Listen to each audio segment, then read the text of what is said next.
আমার কাছে যে ফলাফল পেয়েছি আমরা প্রাথমিক বেসরকারি ফলাফল আমার বার্তা প্রেরণ শীট থেকে আমি নিয়েছি।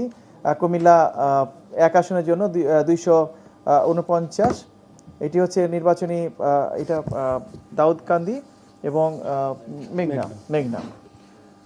আচ্ছা, এখানে আমাদের মোট ভোটারের সংখ্যা ছিল 4,38,616 এবং পোস্টাল ভোট গণনা কেন্দ্রে মোট ভোট কেন্দ্রের সংখ্যা ছিল 146টি।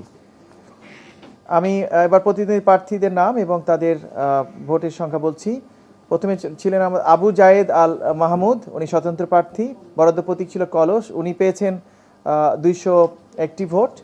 ওমর ফারুক স্বতন্ত্র প্রার্থী, তার প্রতীক ছিল ঘোড়া, তিনি পেয়েছেন 203টি ভোট।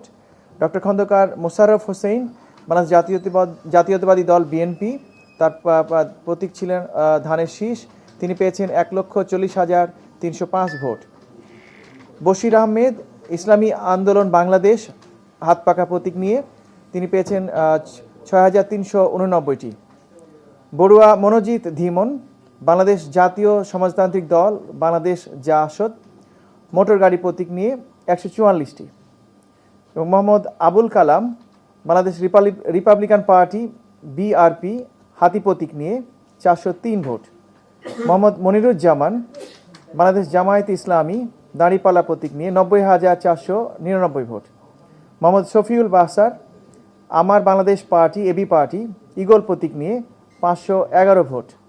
সৈয়দ মোহাম্মদ ইফতেখার আহসান, জাতীয় পার্টির, নাঙ্গল প্রতীক নিয়ে, তিনি পেয়েছেন 619 ভোট।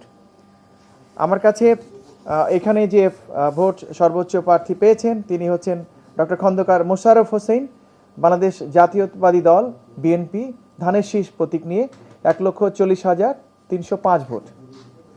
আর এই আসনের যে ভোট আমরা পেয়েছি শতকরা হারে 55.71%।